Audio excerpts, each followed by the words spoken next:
listen, this is what happened. I said, yo, Big, somebody gonna try to come kill us tonight.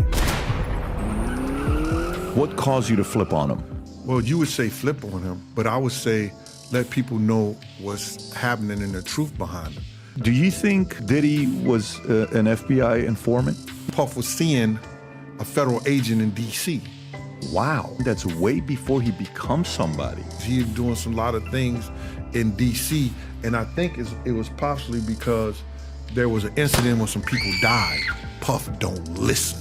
You know, I'm still having nightmares about those 9 kids that died at City College. I went to therapy. You'll never get over stuff like that, man.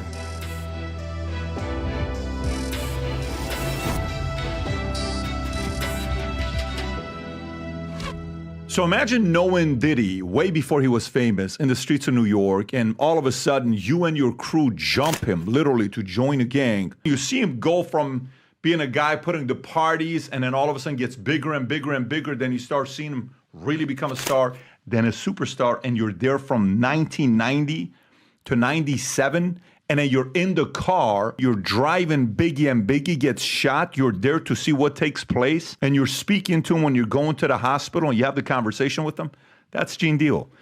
Some of the stories he told today was very interesting. If you've ever seen the movie American Gangster, there's Frank Lucas, there's Nicky Barnes.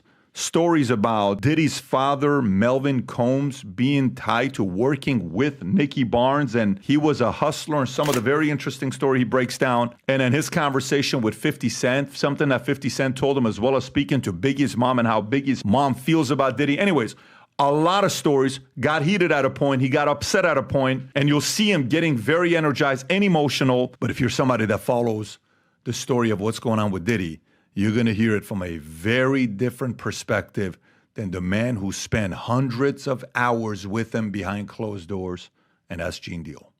30 seconds. Did you ever think you would make it? I feel I'm so close, I could taste sweet victory. I know this life meant for me. Yeah, why would you bet on Goliath when we got Bet David? Valuetainment, giving value's contagious. This world of entrepreneurs, we get no value to haters. How they run, homie, look what I become. I'm the one. Okay, so just a few hours ago, a story came out here from Daily Mail talking about the fact that Diddy is named 77 times in Tupac Shakur's murder documents after gangster Dwayne Keefe D. Davis accused him of paying $1 million for the hit. So today, we have Diddy's former bodyguard here with us, Gene Deal, who's made a lot of, listen, he's been talking for many years. And Rob, I think the oldest video we found of Gene to start talking about this stuff was, I believe, 8 years ago, where you're literally looking at the camera talking to Diddy about different stories and things that happened. Here's some of the stories we've heard from you, allegations over the years. Casey Ventura, you alleged that Diddy was grooming her, exploiting her dreams and talent for his benefit. Kim Porter claims that Diddy attempted to physically assault his late ex, Kim Porter. Usher, you criticized Usher for praising Diddy despite allegedly being groomed by him when he was a teenager. Tupac, you suggested that Diddy might be implicated in the murder of Tupac. Sexual misconduct and federal investigations. You discussed the federal investigation into Diddy's allegations involvement in sex trafficking and sexual misconduct. Continues. Alleged encounter with Ja Rule, meaning they had a sexual encounter together. Freak-off tapes. You got murder of Biggie Smalls. You got other sexual misconduct allegations that I can continue going into. I guess, Gene, first of all, appreciate you for being on a podcast and talking about this. And I know the team said you have certain things that you want to talk about that maybe you haven't spoken about before, which I'm looking forward to hearing about that. But my opening question for you would be, when's the first time you and him established a relationship where you started working with him as his bodyguard? And when is the last encounter you had where you worked for him? First time to the last time, what was that timeline? Well, if you say the first time, it would have to be in round 90 when he got jumped into a group of ours called the Same Gang. Literally jumped into? Right. Like when I think about jumped into, I mean he's jumped. Well, he ran first. Okay, and got it. And then the guys caught him, and if you look on the back of my book, that's the crew right there, on the back of the book. the younger guys called him. We was on 44th and 8th Avenue, 144th Street and 8th Avenue. He ran down to 127th Street. And they caught him and they brought him all the way back up, you know, roughed him up pretty bad. How bad was it? It wasn't bad at all, but it was enough to embarrass him real good, because D. Ferg, who was one of the, like A$AP Ferg father, he's a rapper. He owned the clothing line. Him and Puff was real close. So he didn't want him hurt too bad, so we just more so embarrassed him, the older guys, like taking champagne bottles, splashing in his face, hitting him with cakes in the head and everything, smacking with cakes and everything. We let the younger guys rough him up, you know what I'm saying? So that was about in 90 when he got into the same gang. So he's born 69, 90, he's 21 years old when this happens. Yeah. Was he tough? His father was a tough, somebody that was in the military and was linked to Nicky Barnes and Frank Lucas, and he was a heroin dealer. So maybe he had a little bit of the genes, but was he somebody that you would say he was a tough guy, he could stand up, he wasn't afraid? Puff wasn't no pushover. Okay. I don't know why people would think that he was just a total pushover. He knew, like certain guys do, they know who to mess with and who not to mess with. Got it. You know what I'm saying? And that's any guys in the street. It's very few guys that don't care who the guy is. You know what I'm saying? Like, when I grew up in St. Louis, we went toe to toe. We didn't care who you was or where you was from or what's your size or nothing like that. We were taught like that. So to get back to your question, it was about 90 when he got jumped in, and he was having a problem at a club called The Building and the Red Zone. The Building is where he did unsigned hype. That's where you seen Queen Latifah, leaders of the new schools. If you looked at that movie Juice, where they did the DJ that was playing, they had the DJ contest, that was The Building, and they filmed it there. So Puff was actually doing the unsigned hype in that place. And he was having problems, and he needed to get the money home. He needed to get the money home, from collecting the money that night at the place, then make sure he got home safe. So D. Ferg said, why don't you get Gene? Gene will do it for you, you know what I'm saying? So he asked me. So I was making sure that he was taking the money back to, at this time we were going to 111th Street and 5th Avenue, where Kirk Burroughs used to live at. And I would either follow him or drop him off right there at Kirk Burroughs' house. Now, at this point, is Diddy making money or not yet? No, he's not making money like that. What's he doing? What kind of money is he pushing? What is he? I couldn't tell you that, man, finances, but I could tell you that he was doing parties and he worked for Uptown Records. Got it. You know what I'm saying? I don't know the revenue in which he was. But he's not yet a millionaire. He's not yet driving the cars and all that. He had a Cabriolet. A Volkswagen. Yeah. Cabriolet. That's literally what he drove? Yeah, that's what he drove. Okay. It was convertible. What did he say? So for you, Gene, at the time, who are you in 1990? Are you somebody with a reputation? And if yes, what's your reputation in 90? Well, I helped start the same gang. That's the crew that we had. It was me, Mike Owens, they call him Mike Cock at the time, Rick Dogg, Tone Wop. They did a whole song about Tone Wop, because he used to dance at the Rucker. The guy named Tabadoo, D. Ferg, and myself, you know what I'm saying? Who's the toughest dude out of all of you? Would they say you? They would say me. They would say you. Yeah. So you're the guy nobody crossed at the time. Well, I wouldn't go for that, so I'm not gonna put that tag on my back, but you ain't playing with me. Was Diddy feared? Was he liked, loved, feared, or respected? Who Diddy? Diddy. He was none of those. What do you mean he was none of those? He was none of those at the time. Oh, at the time. So you're talking about at 90. 90, yes. You know what I'm saying? He wasn't even scratching the surface at the time. I got you. But you guys kind of see that he may be somebody one day. Well, Alpo known him because he used to go to D.C., and Puff used to give a lot of parties in D.C. So Alpo said that himself, that Puff was going to be somebody. What did Alpo see in him? I guess the hustle. Okay. I guess the drive, the ambition. Yeah. What was he pushing at? Was he selling anything at the time, or was he, did he?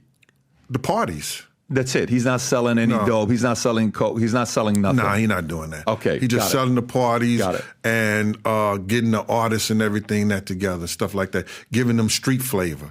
Because before him, I don't think the hip-hop artists, the R&B artists, represented hip-hop. You understand? They were more like the R&B, maybe like the Temptations, the Temptations and things like that. Atlantic Star. Yeah, to get back in there. I got you. So he brought that street flavor to them with his girlfriend, Misa Hilton, at the time. Got it. So this is in 90.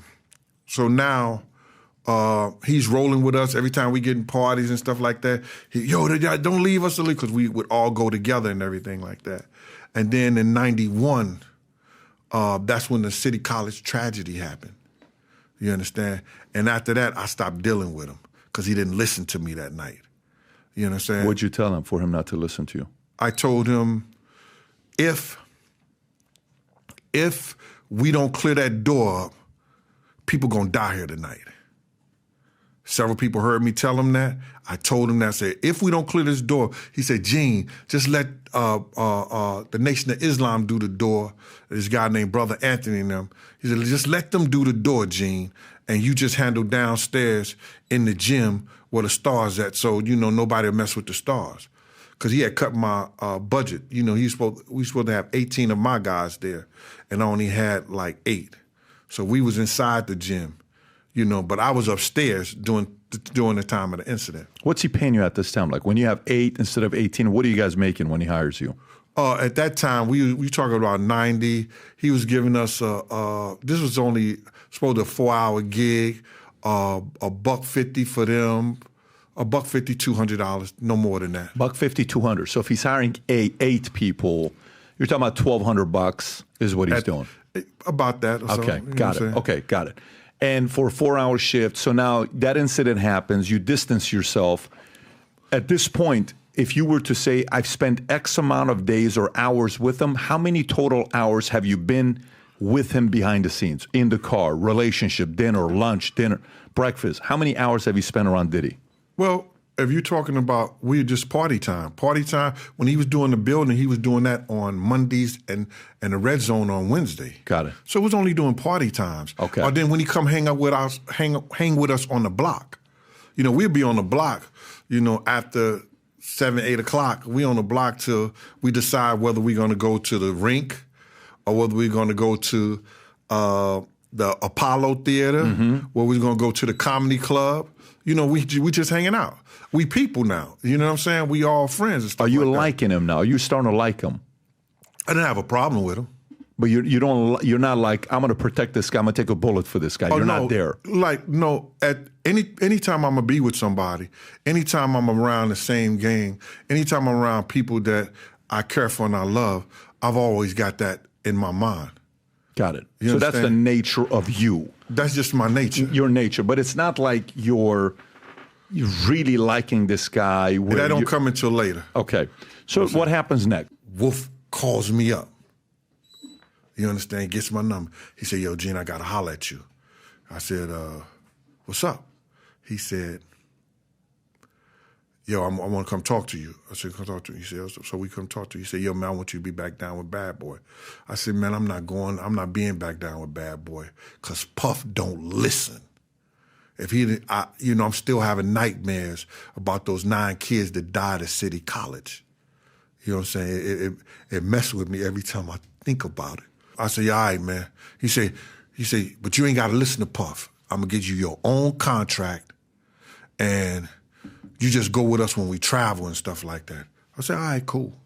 Puff was still hanging with the same gang anyway. I was still seeing him, but you know what I'm saying? But I wasn't, dealing with him in that level.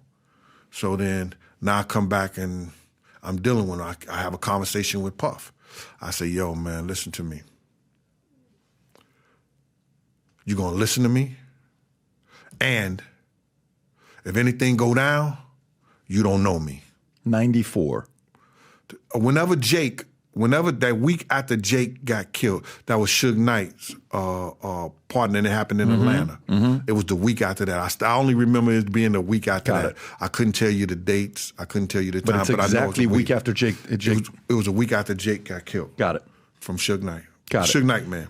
Got it. So now you have the convo with him. You got to listen to me. What does he tell you? He said, yo, Gene, we ain't gonna have no problems. I said, yo, you just call me. Don't nobody else call me. So he was calling me. Yo, Gene, I'm here. Yo, Gene, I'm there. If I'm off work, I ain't doing nothing, I'll go there. Got it. It was off the books. It was extra money. My kids are in, where they was going to St. Jean's or St. Anne's, one of the schools right there, you know what I'm saying? They going to Catholic school.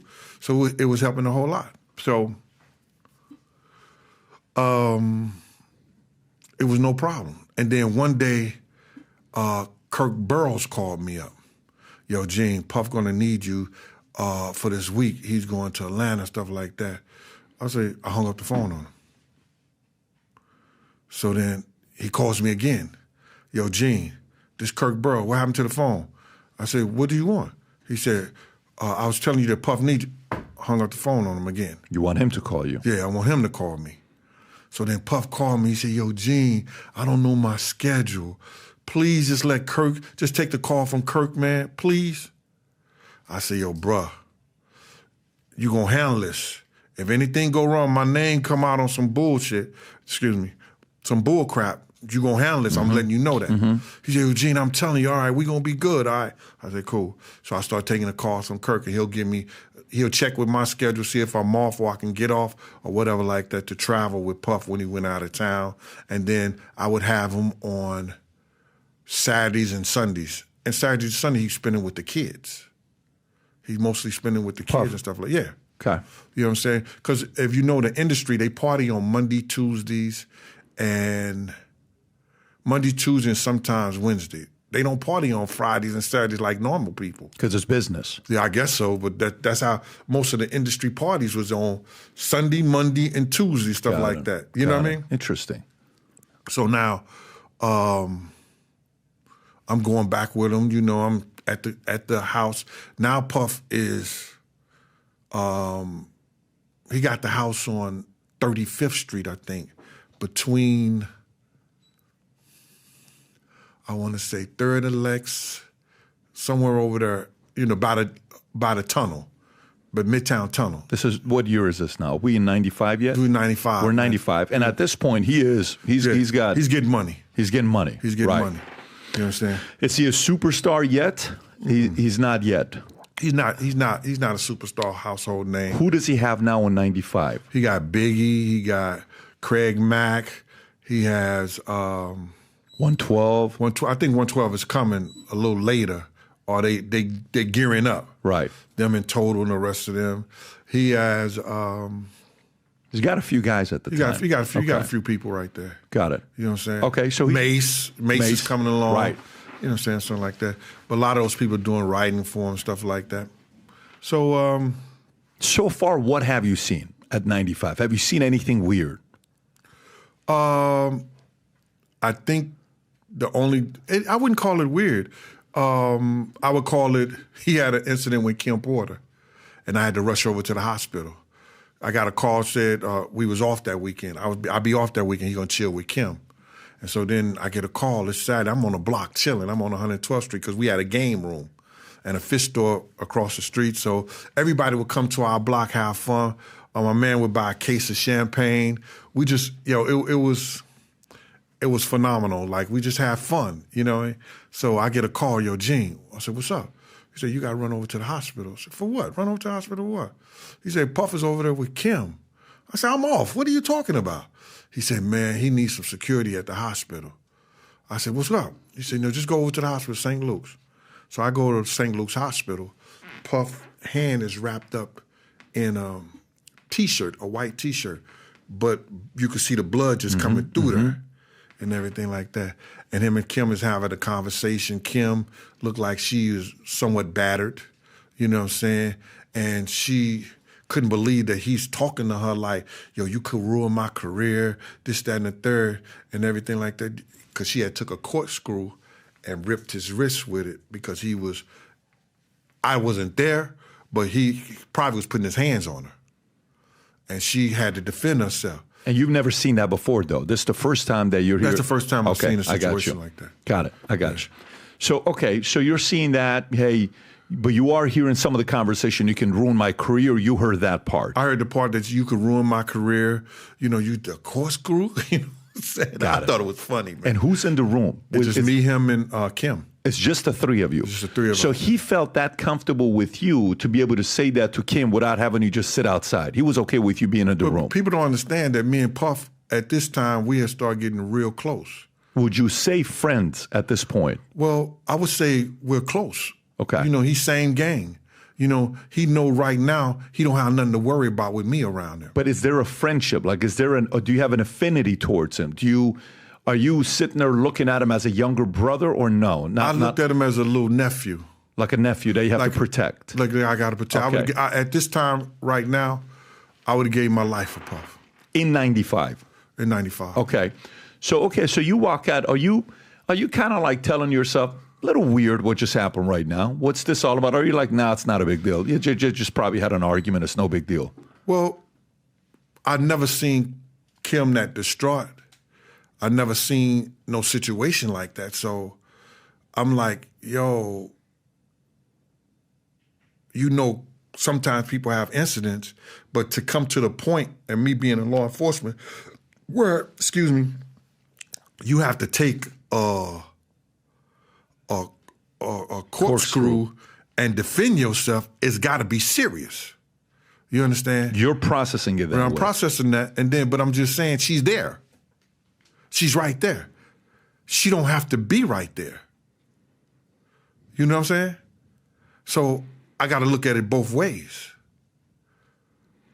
So when you leave, do you bring it up to him and say, hey, man, what happened? Or do you just like, don't bring it up, it is what it is? No, we never had a conversation about it that. At all? No. Okay, so what happens next with the relationship?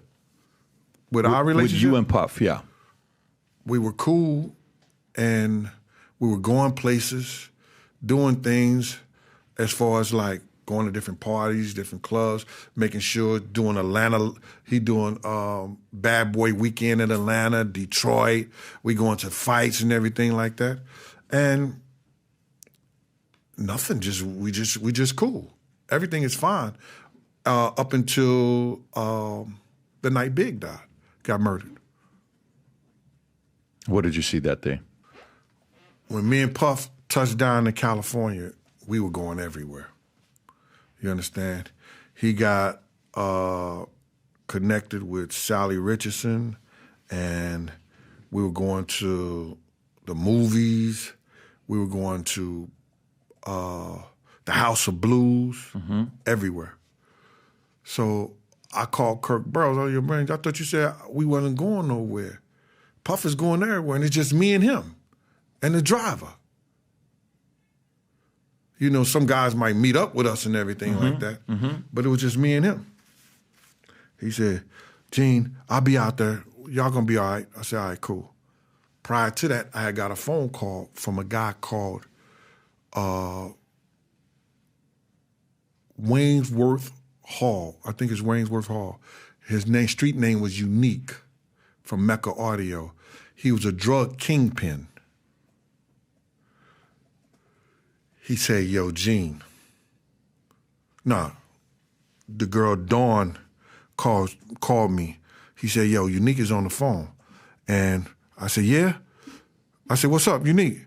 He said, vest up, and the phone hung up.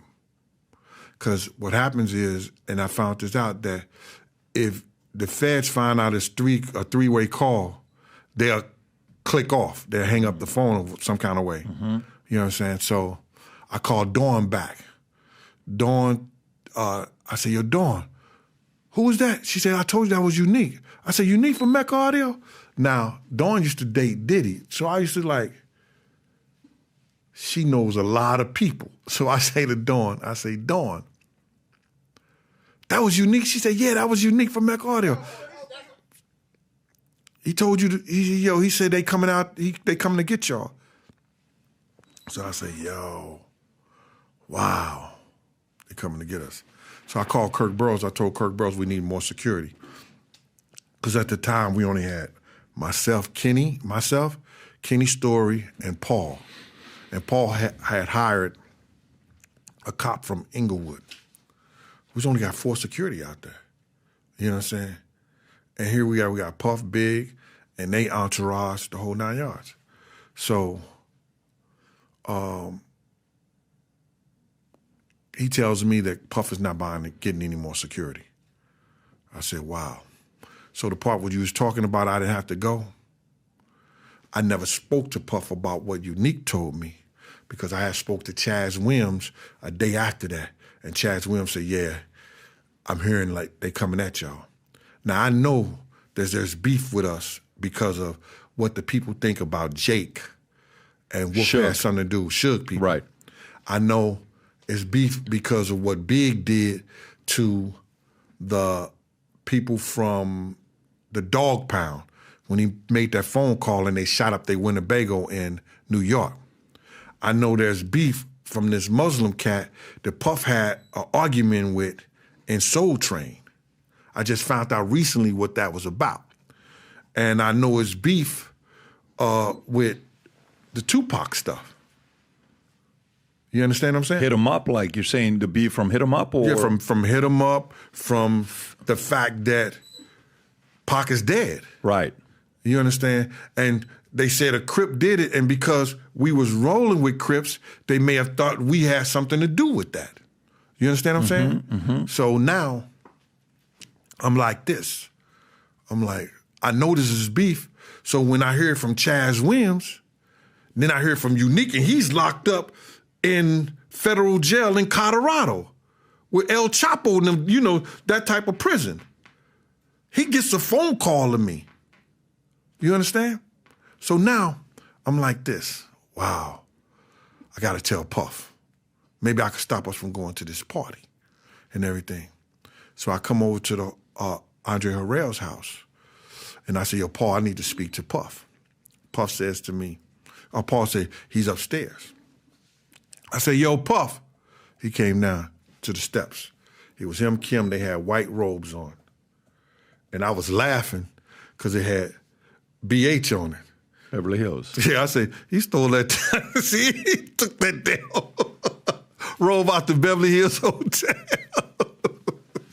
It's classic. Yeah. So I'm like this. I'm laughing. I'm looking at him, but I'm kind of laughing at myself. I said, yo, he took that damn rose out the Beverly Hills Hotel. So he said to me, I said, yo, Puff, I got some intel, bro. He said, what's up, Gene? I said, I got some intel that people gonna come and try to kill us. He said, Gene, I don't wanna hear that shit. I don't wanna hear that shit, Gene. I said, you don't wanna hear that shit. F what you mean you don't wanna hear that shit? He said, yo, Gene, you ain't gotta go if you don't wanna go. In these uncertain times, if there's anything we need is we need people to believe the future looks bright. So if you've heard about me saying this mission to you, we're on a mission to get 1 million people to wear this gear, and this is what we're doing. If you buy one of these hats, there's a category of buying one hat, getting the second one free. If you haven't yet worn this gear publicly, go ahead and test it out. Buy some of the gear, wear it in public, and see how many people will stop by and say, you also watch a Value Tim? You also follow PBD Podcast? I do too. Place your order. Go to vtmerch.com, click on the link above or below, place your order, and represent the VT and the PBD Podcast gear. Got up from the table and walked out the door. When I walked out the door, guess who's out there? The Notorious Big in this green Chevy Suburban. D-Rock is playing up with Tone, and they got a Nerf ball playing with a basketball goal doing like that. Mm-hmm. I said, yo, Big, somebody gonna try to come kill us tonight. And Lil C's, who I hadn't seen all week, you understand? Lil C says, Gene, go ahead on with that cop shit. You always think you know something. I said, I know one thing, you better get you a GED. You know what that is? a good enough degree so they don't cheat you out your money like they doing your man right here. And I was talking to about Big, because I had read his whole contract on the plane, because Puff had gave me the briefcase. When he gave me the briefcase, you know, like he just do some bullshit, hand me the briefcase, and went to first class, and I went to coach in the emergency exit, and I just opened it up and started reading the shit. So I'm saying, because at the end of the contract, Big was begging for his, well, he was asking for his publishing and his marketing back, and Puff was saying in the contract, we'll revisit that at a later date. You know what I'm saying? So I'm just reading this story. I got 6 hours on this plane. I'm going to go through whatever's in this briefcase. So that's what I did. So I said, so they don't cheat your man out your money right here. And Big said, yo, Gene, I'm going to have Rock and Tone hold you while Lil C's get his shit off. I said, all that shit sound good. It may make you feel good, but it won't be healthy. You understand? And then next thing you know, Puff was coming out the door. When Puff was coming out the door, he said, come on, let's go. I got in the car with Puff, and we all went to the Peterson Museum. Okay, so when you said, like, they're taking money from your man, Biggie is standing there hearing you saying this? Said it directly to him. You said it to him? I said it directly to him. And he's about to finish up with the last album, and then he's getting $60-some million with him, with Lil' Kim, with all these other guys that is going to start his own thing. Bruh, he was finished with his album. He was done with his album. He was done. Big was out there doing no work on his album. Puff had set him out there to do work on his album. Got it. Not on Big's album. Right. Because every time we was in the studio, we was doing work on Puff album. Now, why is Puff allowing you to talk to Biggie like that? Because you're not helping Puff out. Puff is paying you. Why would you talk to one of his guys that's there? The boss is Puff. Puff is paying you. Why are you talking to Biggie that way? I'm going to talk to them in any kind of way they talk to me.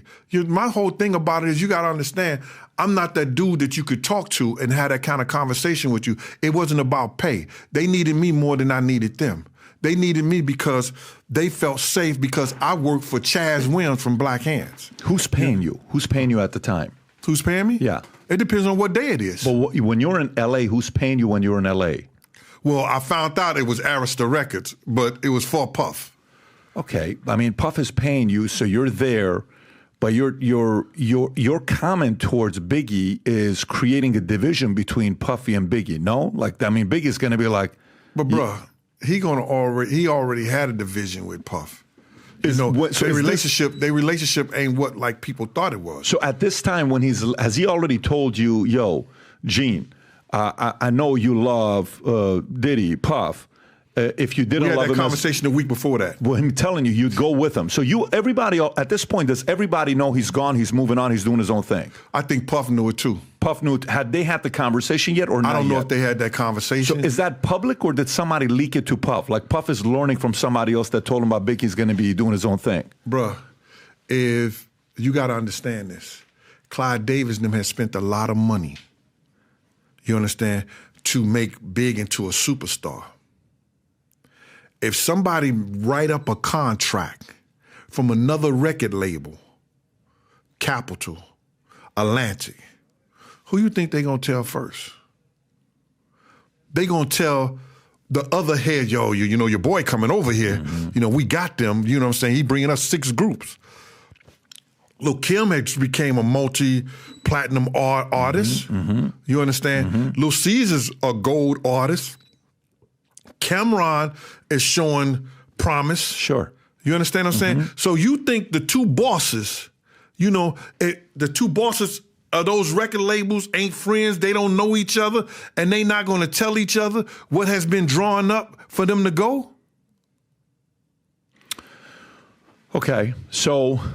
Fair. So let's say at this point now you guys are leaving, okay? Right. What happens next? We get to the Peterson Museum. Okay. When we get to the Peterson Museum, I jump out the car. I go and see the people at the door. And then I notice this guy named Chris Lattimore. Him and Puff always do parties together. When him and Puff is always doing parties together, a light bulb go out, like, yo, damn. That's why he wanted Big at this party. You understand? Because, you got to realize Big was supposed to be in London. But he had told Kirk Burroughs that Big wasn't going to London. You understand? Whatever you got to do, he ain't going to London. He going to this party. So I'm like, damn. And it was like every day he was throwing that in Big face the whole time we was there. And I just found out recently by watching a YouTube show, you understand, Math Hoffa, that what's his name? Superman. He's called. His name is Clark Kent. Mm-hmm. Clark Kent, the DJ, who was also a vice president of Motown Records at one time, said, I was in Big's room that night before he got murdered. And I asked him what he was going to do. He said, D-Rock and Puff set this party up for me to go to. You understand? I carried that stuff on my heart for years because I thought I had let him down because I thought that I could stop Big from going to that party. You understand? There's nothing I could do to stop him from going to the party. So now we at the place, I see Chris Lattimore. I say, yo, we got like 23 people with us. I watched all 23 guys go through the door. They stopped right there. They took us up the escalator. They put us into a section in the back to the left where cars was at. You understand? Puff said, bring me all the bottles you got left. So Puff, they brought all the bottles that they had left in the back. Puff took like that. Then they just started partying. Big didn't have no smoke. He told Little C's, C's, go find me some smoke. So Little C's went and found some girls who had some smoke. They came over and they started smoking. So I'm behind Big.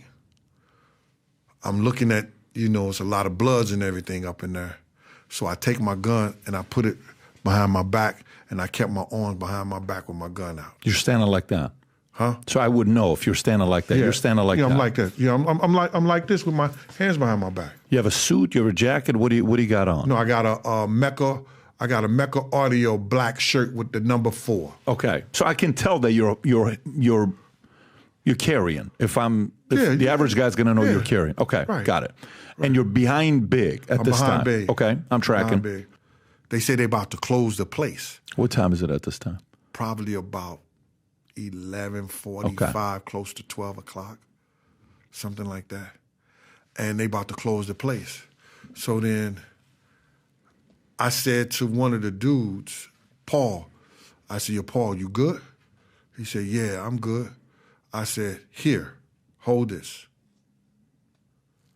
And that was a Glock 26. I gave it to him. You understand? Because I had another weapon on. I had my personal weapon. I had my personal weapon on me, and I had a Glock 26. And I said, yo, hold this. I'll be right back. I went downstairs and got the cars and put them right in front of the door. Big car and our car. You know what I'm saying? So when Big comes out, because it's going to take him a long time to walk out, that we'll be right there. We didn't have to wait for the cars or anything. So Big comes out, everybody comes out, we walk, it's taking time, I go back upstairs, we walking real slow, because Big could barely walk. They was pushing him around Cali in a wheelchair. You understand? He didn't want that look when he went upstairs, so he came up on a cane.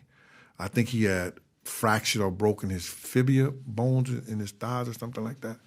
So he wait time, he gets in the car and everything like that.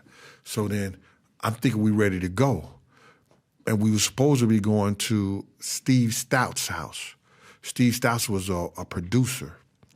I don't know, he's some kind of bigwig or manager, producer, something like that. So Steve Stout,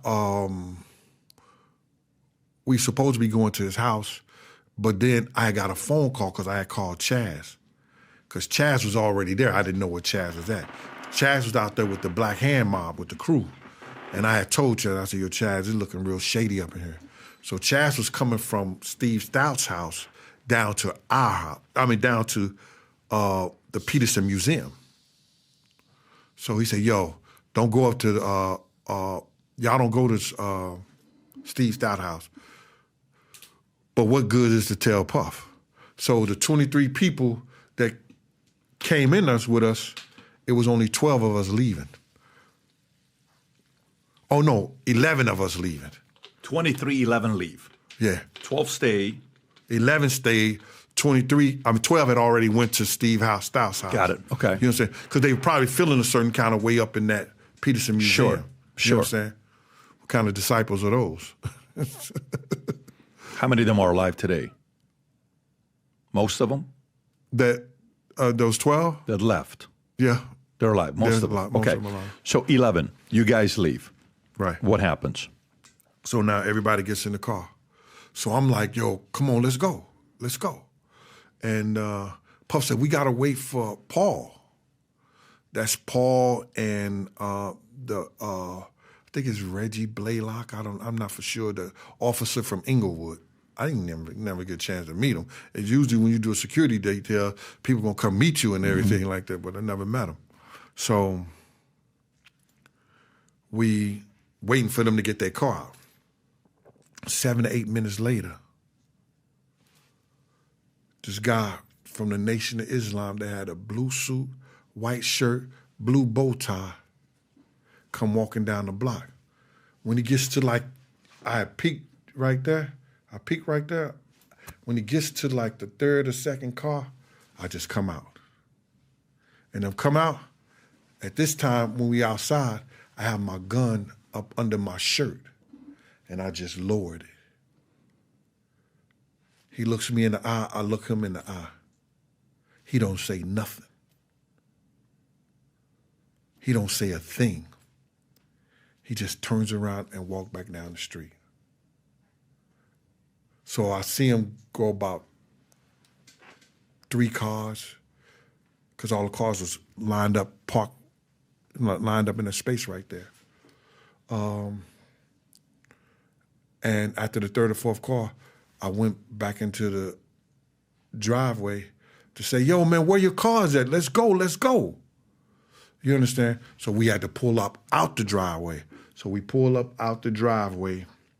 Now we lined up to the cars that are lined up on the street.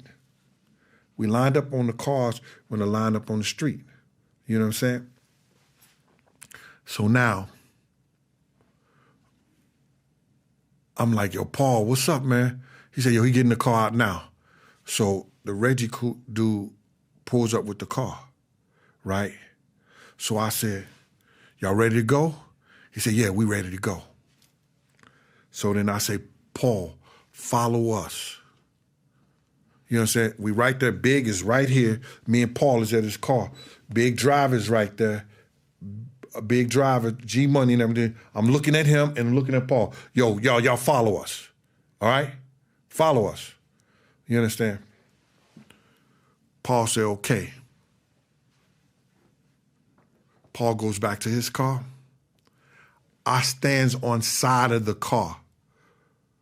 I got my left arm on the top of it, and my arm on the guardrail with my gun out, right?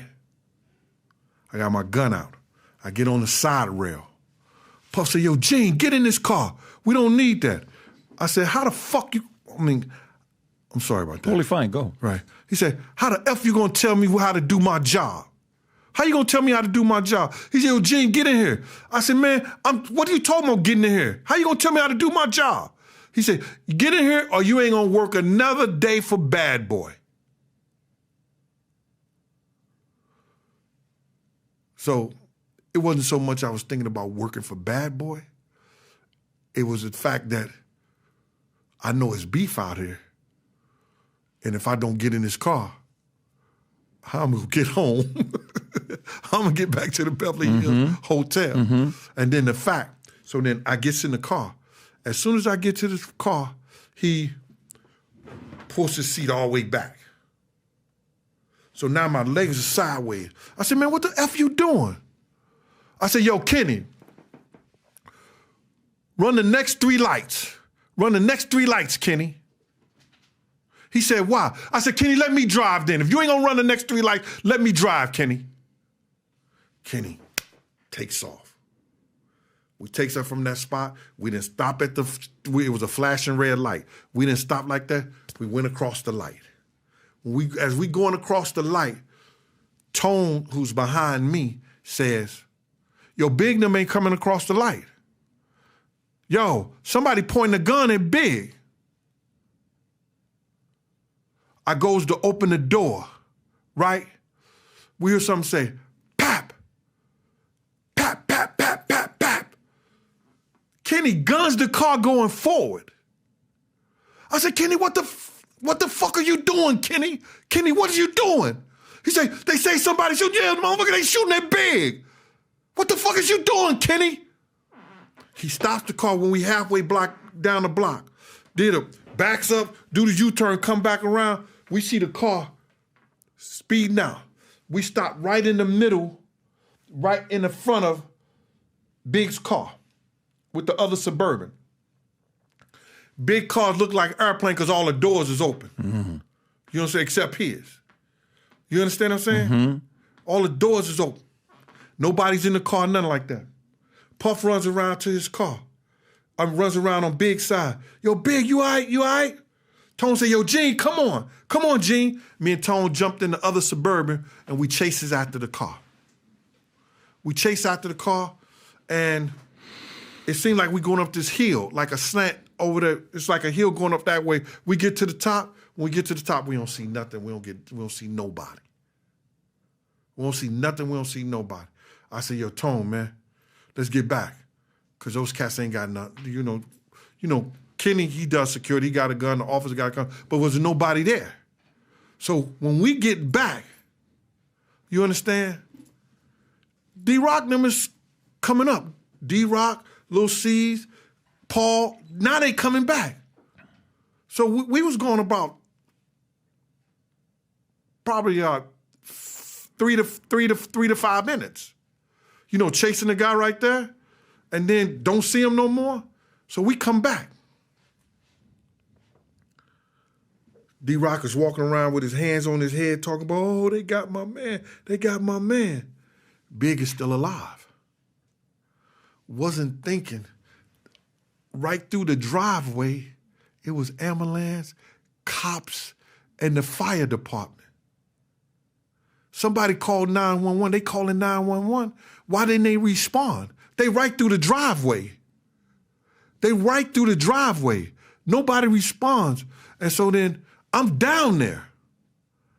I went down there, and not one time I was thinking, I'm thinking, yo, usually somebody who do some shit like that, they come back to the scene to see if anybody talking, if anybody doing like that. So I'm not thinking like, yo, stupid ass, go across and get the police, go across and get the ambulance people.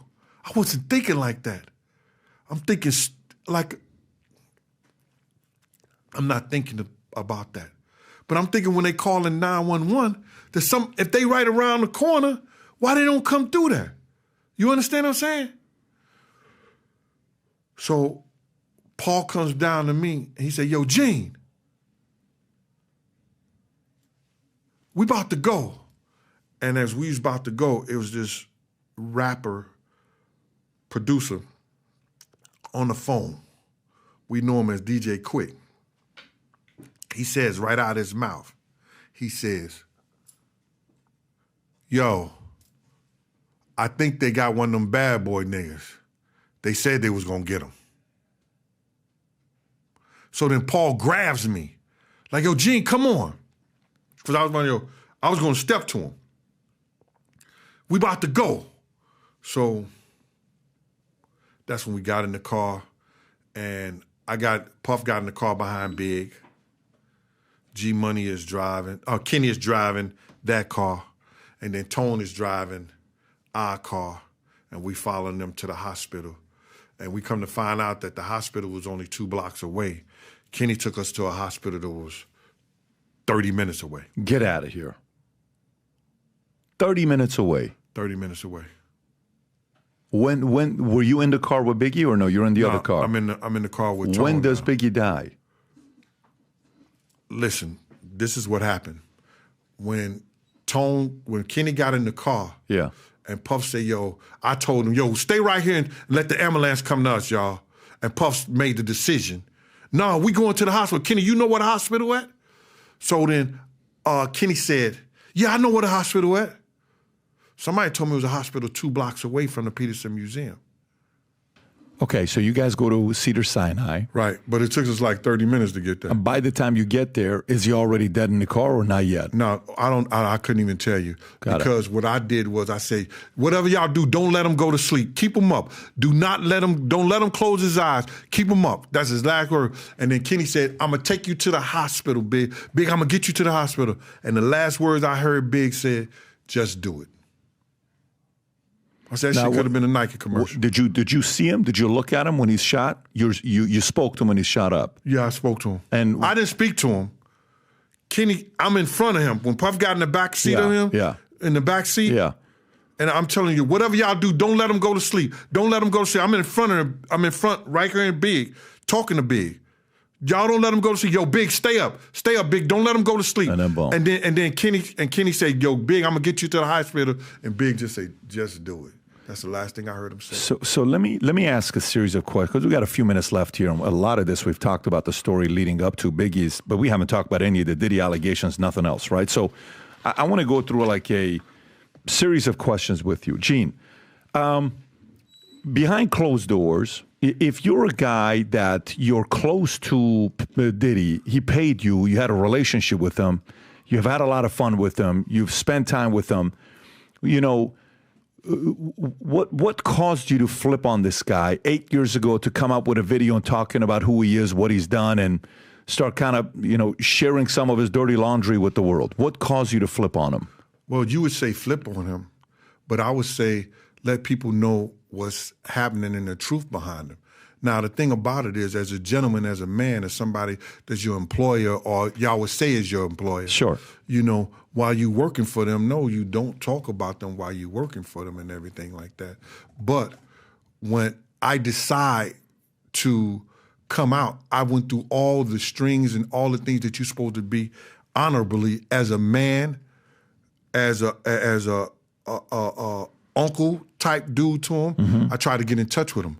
Yo, my man, you owe Wolf Mother $300,000. I was in that meeting. I was right there when Wolf said, yo, I just want my $300,000 from you. And you promised to give it to him when you did the Universal deal. You understand? When you did that shit to D. Ferg, and he died the day after my birthday. You understand? He died the day after my birthday when you could have gave him that money he asked you for to get that heat off him in the street. You understand what I'm saying? You could have did that. You understand? And you didn't do it.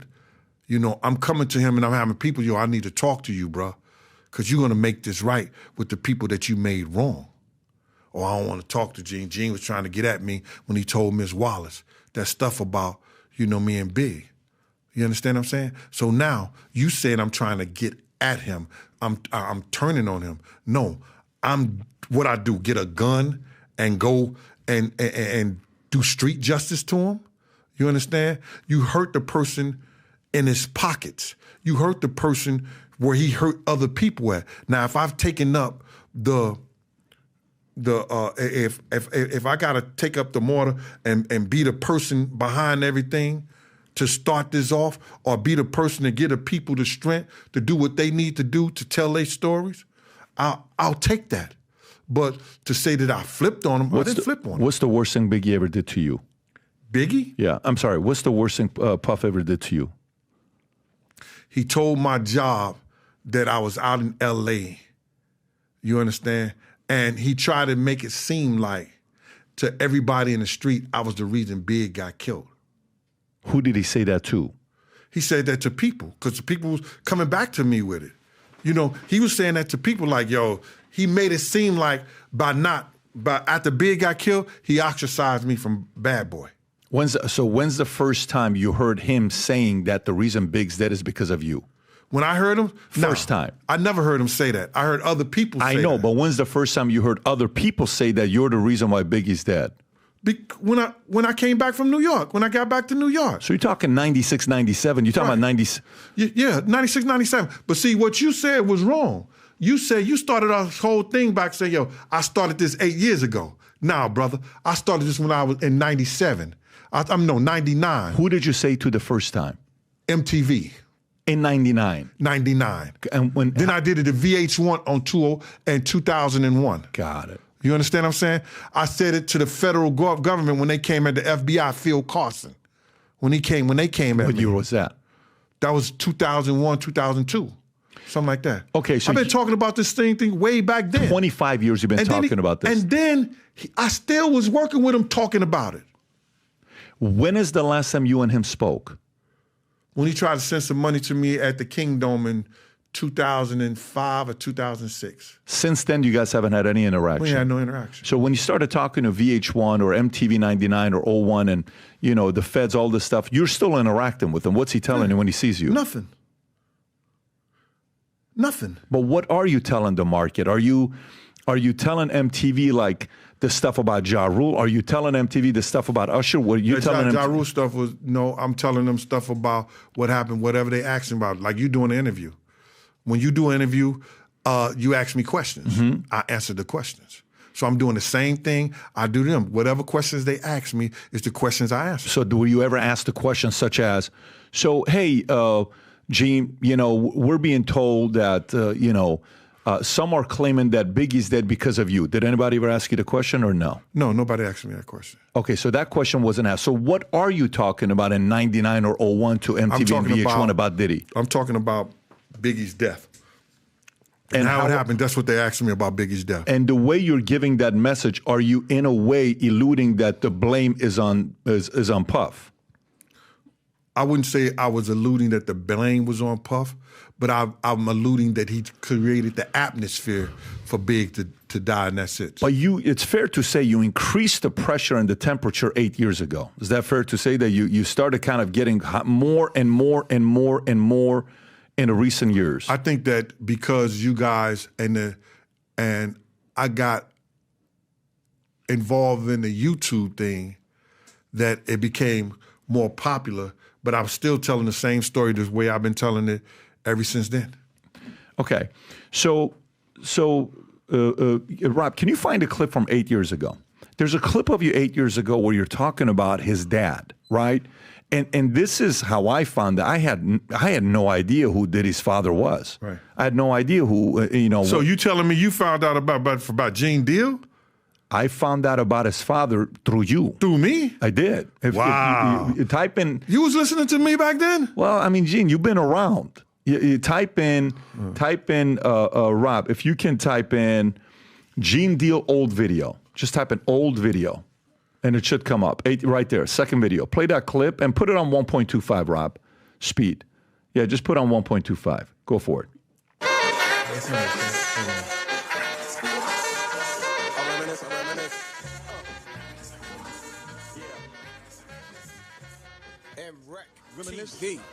You want to reminisce, brother? You want to put Big, Wolf, and RZA on teleprompter and tell the world how much you love them?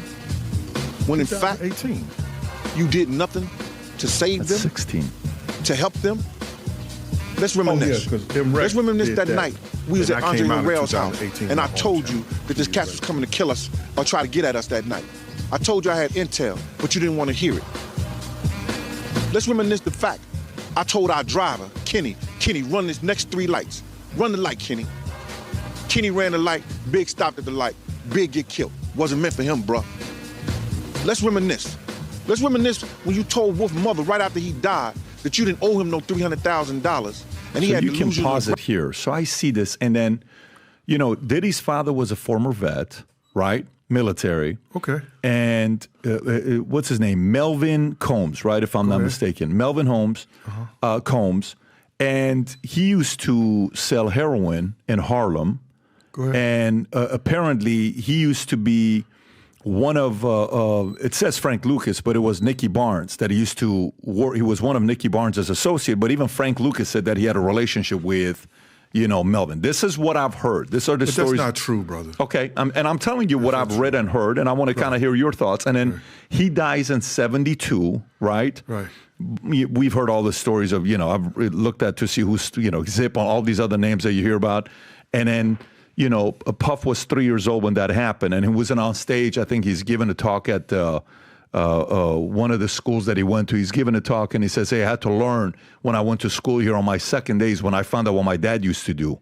I was told a different story about my mother. So what do you know about who his father was? I know for what his father was by New York Freddie Myers, who ran that area over there. His lieutenant, Omar, used to finance, like we giving block parties and things like that for the kids and everything. He had fish stores, he had barber shops, beautician shops, restaurants and everything. So when we was giving parties and everything, block parties, giving 100 bags back to the kids and stuff like that, Omar used to give us money to finance that. So now, I think Freddie Myers had just came home from jail. He tried to talk to Russell Simmons. Russell Simmons wouldn't have a conversation with him, and Russell Simmons used to work for him before he went to jail, because he was starting a record label himself, Freddie Myers. Freddie Myers said, he told me that he had a glass table with nothing but $100 bills all through the glass table stacked up, and it was a glass table, $100 bills stacked up in it, like blocks of $100 bills, and then the glass table had $100 bills in it too. He said, I want to talk to you. Heard you was a good dude and everything like that. He said, I tried to talk to Puff, and I want to tell him the truth about his father. So this is a stand-up guy who did all this time and came home.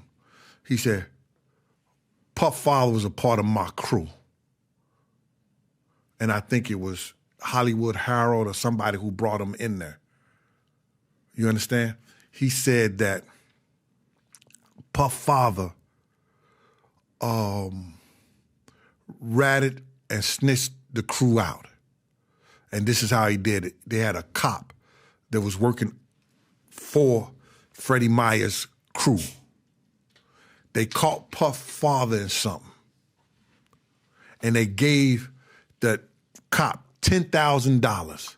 And the cop brought them back the recording and the written statement of what he said about the people or the members that he had in the crew.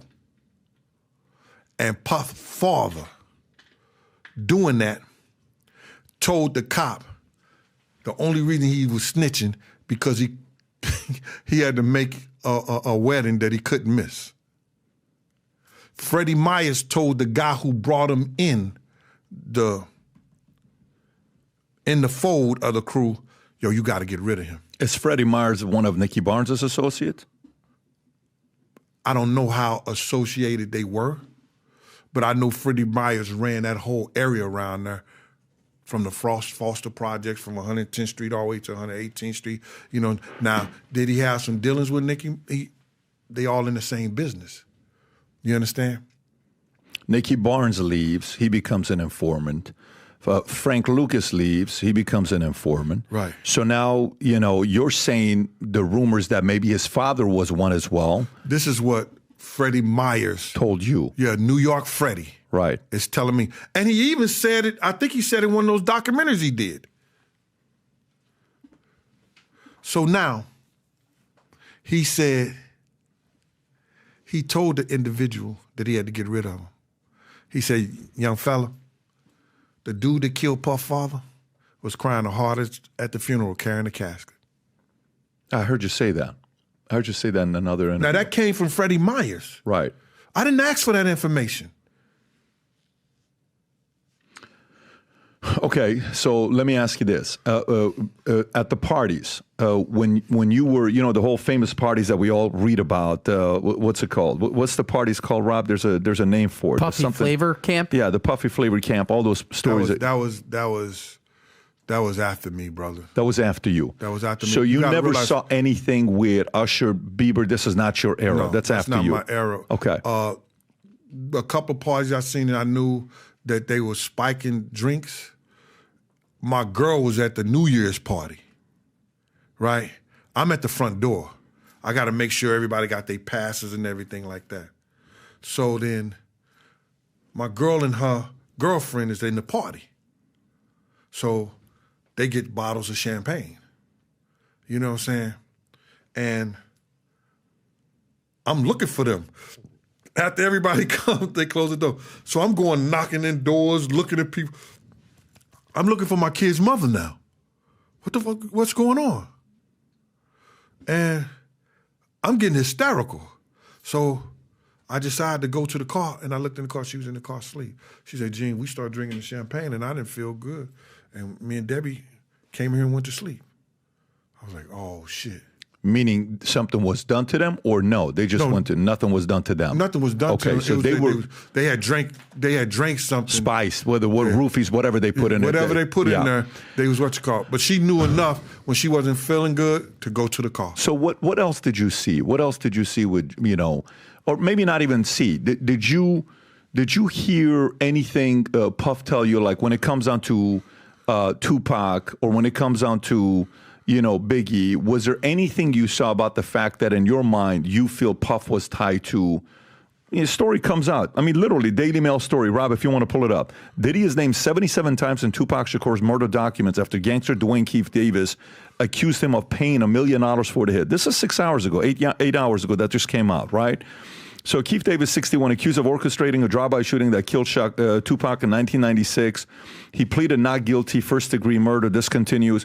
Clark County prosecutors this month filed an opposition to the request, arguing that Davis should remain in jail because he previously implicated Combs, 54, in Tupac's murder. Citing a 2009 interview, Las Vegas prosecutors alleged that Davis suggested that Combs paid Eric Von Martin $1 million for the killing and offered to set up a phone call with the driver, Terrence Brown, according to a July 18 court filing. Combs, who was mentioned 77 times in the 180-page court document, has never been a suspect in Tupac's killing, law enforcement tells Davis. How much of this, I talked to Greg Kading when I interviewed him 8 years ago, the detective from L.A. He did both of them, accidentally ended up having to do one, ended up finding out more about the other one as well. Where do you stand with what happened with Tupac? Do you think Biggie was a part of it? You think Puff was a part of it? I never heard Puff say anything about doing anything to Tupac or Suge. Right. I've heard people around Puff say things about that, but I never heard Puff himself personally say anything like that. I said before that Eric Von Zip came to the block and he showed me and my friend a check for $1 million. You understand? Mm-hmm. And he said he got it from Black Ground Records. From Black Ground Records. You saw the check? I saw the check personally. He showed it to us. And I was like, when he left, we was like, yo, we didn't think about the Tupac shit, and that shit wasn't big back then. But we like, when he get a record label, he said he sold it for a record label. So I say, follow the money. I'm saying that now. See, what happens is facts, let me get this right. Facts change feelings, but feelings don't change facts. The facts is if Puff did that, and that dude cashed a check for $1 million, because he had to put it in somebody's account. It was written out to him. Where did he get it from, and who gave it to him, and why?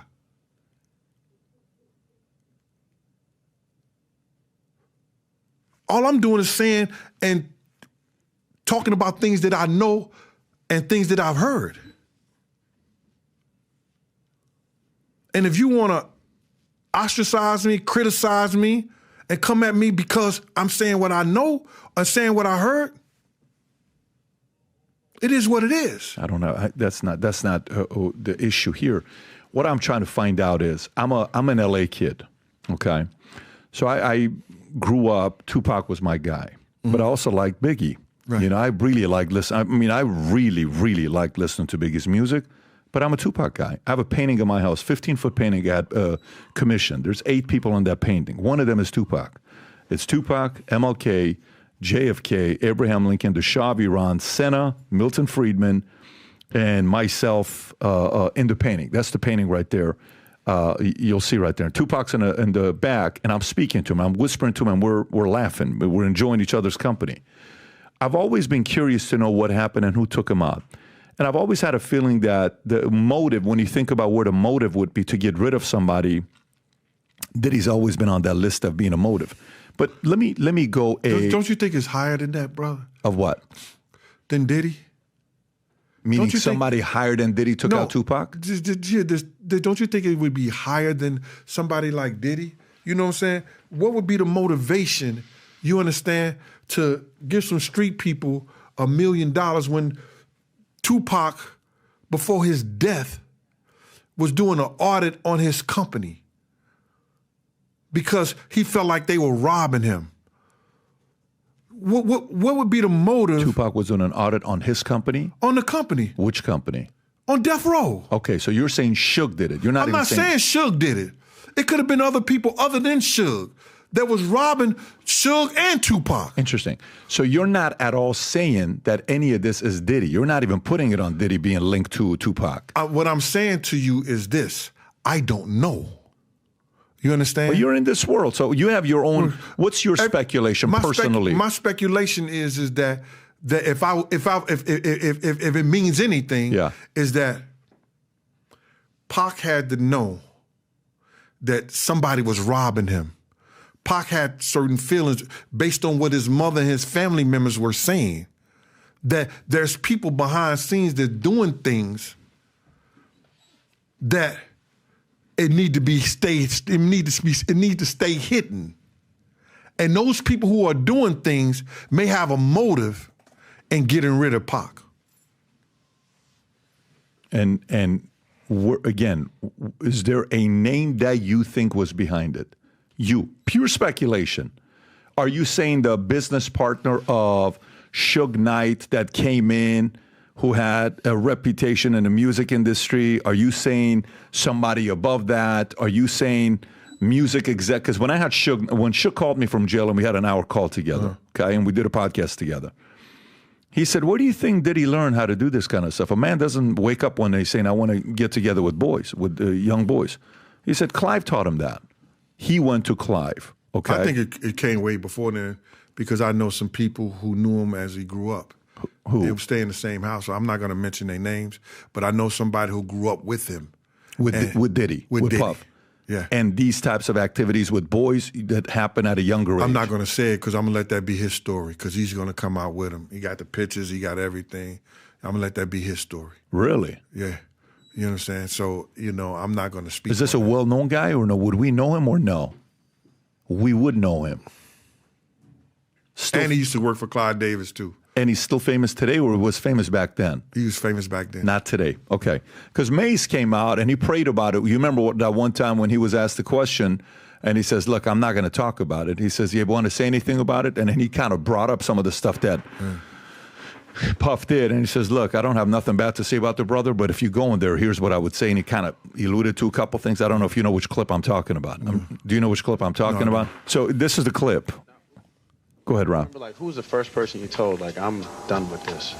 I think Puff was the first person I told. What was his reaction? What did Puff say? I mean, he was actually real supportive. I thought it would be the opposite, but he was like, if God told you to do that, you really need to do that. Definitely. Wow, all right. Supportive. That's what it's supposed to be like. Have you spoken to Puff lately? Do y'all talk or what? Well, actually, we not really on speaking terms, but I still pray for the dude, and I pray that all is well with him. Yeah, okay. Well, P. Diddy's supposed to be releasing a gospel album. What came to your mind when you? I mean, can RuPaul put out a gospel album?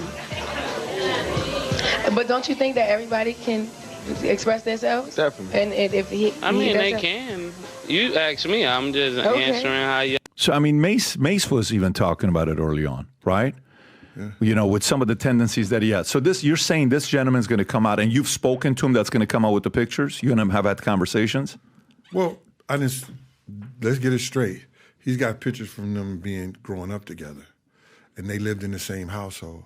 And he knows some of the things that happened that curtails the behavior now. I got you. Okay. You understand what I'm saying? Got it, yeah. So I wanted to come out to say that he got pictures of Diddy being molested when he's younger, and I'm not saying that. I'm saying that he knows why the behavior is it like it is, and it's, if you hear it, it's sympathy, but it's something that he should have got help for. Okay. Did you ever see him, did you ever see anything unusual with him with men to say, yeah, with all these things being accused of him right now, I could have guessed this coming? Or no, you never saw anything? Well, I've seen touchy-feely stuff, and I've seen situations where he always put another woman and like two women and the men, and they go in the room and stuff like that. I've seen situations like that, but that's that rock and roll lifestyle. You understand what I'm saying? Yeah, of course. And sometimes people do that, you know, to cover up what they want to do with other men. Makes sense. So, okay, so early on, we talked about Nicky Barnes became an informant. Frank Lucas, we've all seen American Gangster, informant, right? You talked about his father, Melvin Combs, right? Is it Melvin or is it Marvin? It's Melvin. Melvin Combs, right? You know, similar. Do you think Diddy was an FBI informant? Do you think the feds had him? I think that they knew about him a long time ago, and there's certain situations that came out, like this guy, paperwork, found some information where Puff was seeing a federal agent in D.C., and it popped up. He had an appointment with a federal agent in D.C. What year? And I think 91. Somewhere when he was that early. That early. I don't know why or what was the situation. It came out. Wow. Diddy seen with a federal agent in 91? That's way before he becomes somebody. Yeah, but you got to realize he was doing a lot of parties. He was doing some lot of things in D.C., and I think it was possibly because there was an incident when some people died. Got it. Similar to the other one with the 9 kids? So, yeah. Got it. Similar to that. But you got to realize this. At somebody, a certain person, and I'm not going to speak his name because I said I wasn't going to speak their name, they was offered a proffer agreement in 2011. But they wanted them to tell them the story of Puff with underage boys at their proffer agreement in 2011, brother. Okay, so that's 13 years ago. We're talking, so the 91 is kind of weird to me, but I'd be curious to know what that one is about. So how closely do you follow Epstein? How closely do you follow his story? Jeffrey Epstein and what he did, and the fact that he made all his money by having accused of having blackmail of, men, powerful men, having sex with younger women on his island, on the Epstein Island, and then using those tapes to come back up. You've heard that before. Would you speculate and say that Diddy is the music mogul version of what Epstein did in the financial industry with politics? I would say that might be a possibility. Okay, but not based on things that you've seen and, you've heard from people that you personally know. No. Okay. I couldn't say that. Got it. Interesting. Why else do you think they would raid his Miami and LA home? When that happened, what did you see? When you saw there, why are they doing this? Well, I think it's probably to more so either protect the people that he do have information on, or because of what he did, and he riled up some people in the business, and they trying to show them how powerful they really are. Because you got to realize, man, none of this happened like you just said. Just go back to what you said. You said that, oh, you've been doing this for 8 years. You've been, you know, what you call it? Disrespecting or no, not disrespecting. No, you've been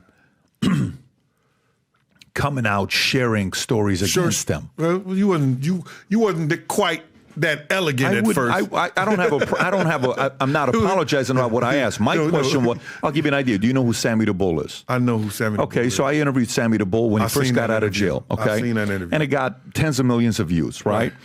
And, you know, hey, why would you turn on Gotti? And he's like, well, the feds brought me and played tapes of what he said about me. Got it. Right. I understand. So here's a guy that you've been loyal to your entire life. They play the tapes of what he said about you to use you, and then you come out and give everything about him? Yeah. You would take a bullet for you. You're my brother. You do something like this. But I've been there. Yeah, so what I'm saying to you is that event, someone could say, makes sense why Sammy would flip. That's the word I used, the you with Diddy. I think I used the word flip. When did you flip on Diddy and start disclosing this information?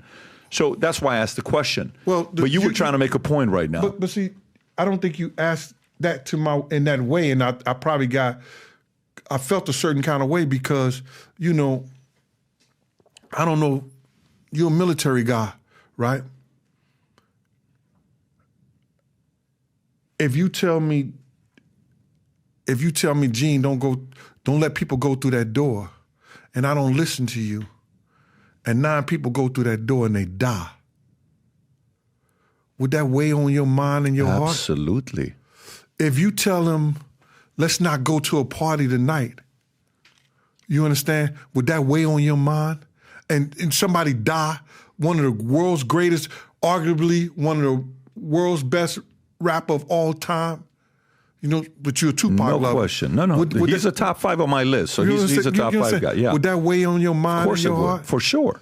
Especially if you're there and you see it. I'm there. Of course. I see it. Absolutely. I'm touching the bodies. Absolutely. I'm touching the people. I'm pulling Big out the car. Would that weigh on your heart, 100%. You understand? 100%. If you try to go, if you try to go to somebody and say, yo, man, you're doing people wrong, and you constantly doing this to people. Yeah. How would that weigh on you, brother?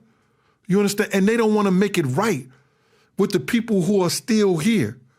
When you telling somebody, mother who lost both of her sons that your son just had delusions of grandeur, like he didn't want to be nothing, he didn't work to be nothing. How would that make you feel, brother? I'm sitting back here knowing all this stuff, listening to all this stuff, and he's going around parading like he give a fuck about people. You know what I'm saying? If I got to fight this battle myself, I'm going to fight this battle, brother. Do you understand me? 100%. I don't care what people say, because what they eat don't make me shit. You understand? Totally get it. My whole thing about this whole thing, and I've been ridiculed. I've lost people in the street. But it don't matter to me. You understand? Because I know in the long run, and 50 told me this. He said it out his mouth. They can't stop what God got planned. He told you directly. Directly. He said, Gene, when he was going through this shit that he was going through, he said, Gene, they can't stop what God got planned. And that stuck with me. He's a street dude. He's a street dude, total. You understand? He has the reputation. Gene, what would you like to see happen to him? I always just wanted him to apologize. I always wanted him to come out and tell the people the truth and say, yo, Gene told me not to go nowhere that night. Gene said that one of us was going to die. You understand? I chose to do it anyway. That's all you want to hear. Take responsibility for what you did. But all this other shit is out now. You understand? All this other shit is out now. Right. When I first started this whole crusade about this thing, just tell the truth, brother. You lied to Ms. Wallace saying you didn't even know me. You should have lied to the FBI and the LAPD the same way you did her. So my whole thing about it is this. Pat, we have certain journeys that we have to travel. Some with people, some without. Mm-hmm. But if you got God in your heart and you believe in what you do, you'll be all right. Gene, you were in one of the most single, iconic days or events. You were there. I had a guy on a podcast once. His name was Jim Jenkins. And he was one of the 4 men who held John F. Kennedy's brain after he got assassinated. It's crazy. Crazy. So I brought a brain in, you know, the brains that they use when they're training people. I brought it in. I said, tell me what it was like when you held it. And he's telling the story. He says, for 50 years, I've been quiet. I've not said anything. And he starts explaining who he thinks was it. To him, it was Lyndon Johnson.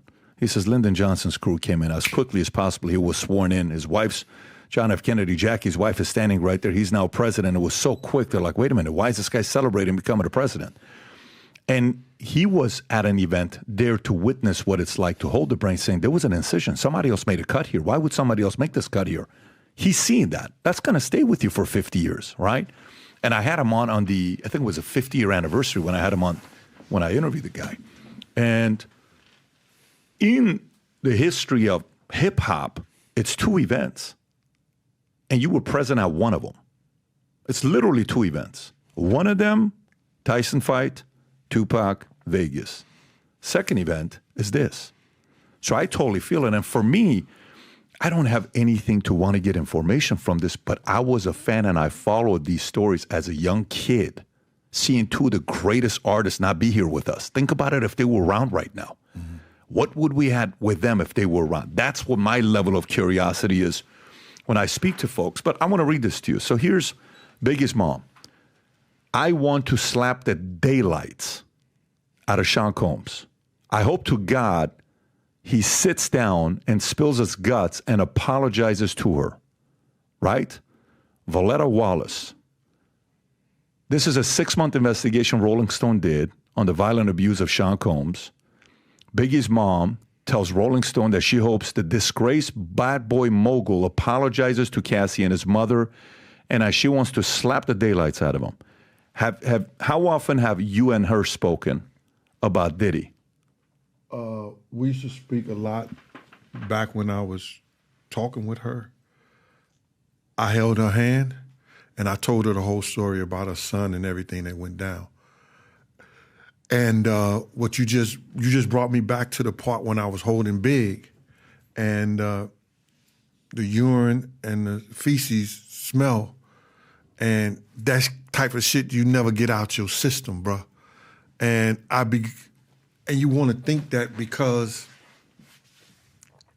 he was, I try to believe that I would feel that way about any man that I went that to. Mm-hmm. But because Big was so great and he was so good, you know, like to me, like, yo, Gene, you say, D-Rock, you want this box of clothes? And D-Rock say, nah, that's from Mecca, or that's from,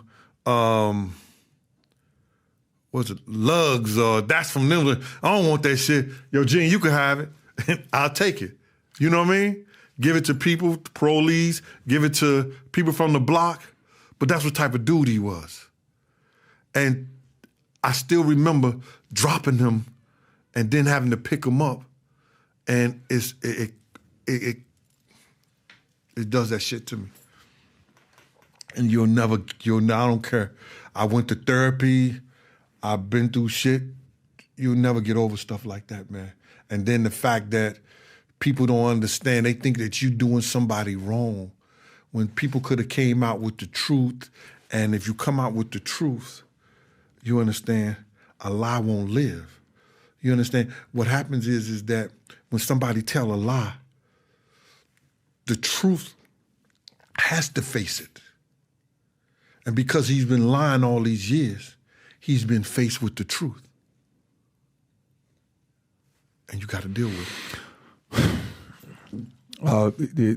Have you had a discussion where to know how his mom feels? Does his mom feel that Diddy was involved? I know how his mom feels, and I'm not at liberty to speak on the way she feels.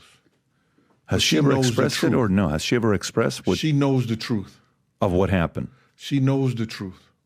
If you watch any and everything they ever did, She's on one side, he's on the other side. Big. Huh? Who? Biggs? No, Big's mother. Oh. Puff. Right. They never agreed together. Got it. You understand? So she was never supportive of him. She never liked him. Never trusted him. Never. Yeah. Well. And then after I told her what went down and what happened, she had to be quiet. Because to me, first off, the people who was around her was Puff people. Mark Pitts, Wayne Barrows, they were Puff people. Mm. Did you ever have any interaction with Suge Knight or Jake or any of those guys, or no? No, I seen Suge twice. You know, I was at the Super Bowl when the Patriots played the St. Louis, and he came through the door in Louisiana, and Snoop Dogg was on stage, and he started using profanity towards Suge Knight. I was there. That's the night Puff was with Mariah Carey.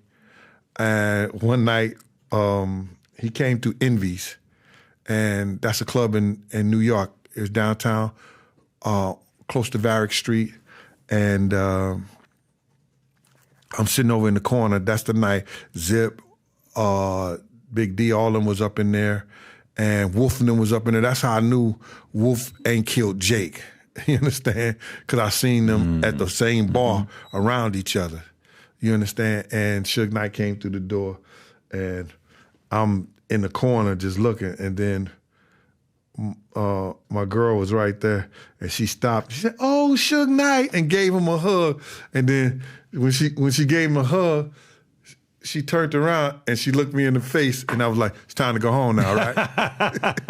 Time to go home now, right?" My man.